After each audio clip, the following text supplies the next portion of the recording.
అని అందరికి నమస్కారం అండి. ఈ రోజు అయితే మటుకు ఇంట్లో కర్రీ అండి మామిడికాయ పప్పు కారపొడి చేశారండి. మీ గడ కారపొడి అని అంటున్నారు, మాకైతే ఎప్పుడు కారం అంటామండి. రెండు కాంబినేషన్ బట్టి సూపర్గా ఉంటాయి. మామూలుగా ఏ చట్నీ చేసినా కానీ మామిడికాయ రెండు పులుపు అవుతాయి కాబట్టి కారపొడి చేయడం చాలా బాగుంటుంది. చేసే విధానం చూడండి. మామూలుగా కళాయి పెట్టాను, ఆయిల్ పోసాను, ఉల్లిపాయ పచ్చిమిర్చి మామూలుగా తాలింపు దినుసులు అండి, లైట్గా పోసిపండి. అన్నీ మగ్గిన తర్వాత మామిడికాయ ముక్కలు అండి. మామిడికాయ ముక్కలు కూడా కొంచెం మగ్గిన తర్వాత టమాటా వేసి ఒక 10 నిమిషాలు మగ్గ పెట్టుకోవాలి. తర్వాత తగ్గట్టుగా కారం. మామూలుగా కుక్కర్లో మటుకు అన్నీ కలిపి పులుపు మూలని కలిపి వేస్తే మటుగా కుక్కర్లో మరి ఉడకవు అనమాట. ఇలా కుక్కర్లో మటుకి వేరే పెట్టుకుని పప్పు ప్రత్యేకంగా ప్లేన్ పప్పు పెట్టుకుని ఉడకబెట్టుకుంటే 2-3 నిమిషాల్లో అయిపోద్ది పప్పు. ఇలాగ ట్రై చేయండి. ఏ కాయగూరలైనా సరే పప్పు ఇలా వండుకోండి అండి, చాలా బాగుంటుంది. సపోజ్ దోసకాయ ఉండే ఏదైనా సరే, సపోజ్ సొరకాయ ఏమైనా ఉండే ఇలాగా వేరేగా ఉడకబెట్టుకుని వండుకుంటే మటుకు వేసుకుంటే చాలా బాగుంటుంది అనమాట. ఉడకబెట్టిన పప్పు అండి అది.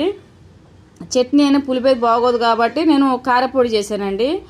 అందులో పులుపు వేసుకోకుండా చేసుకుంటాం కాబట్టి రెండు కాంబినేషన్ సూపర్గా ఉంటుందండి. అసలు పప్పు కూడా మీరు ఒకసారి ట్రై చేయండి. ఇలాగా నా వీడియో కనుక నచ్చితే కనుక సపోజ్ సబ్స్క్రైబ్ చేయండి.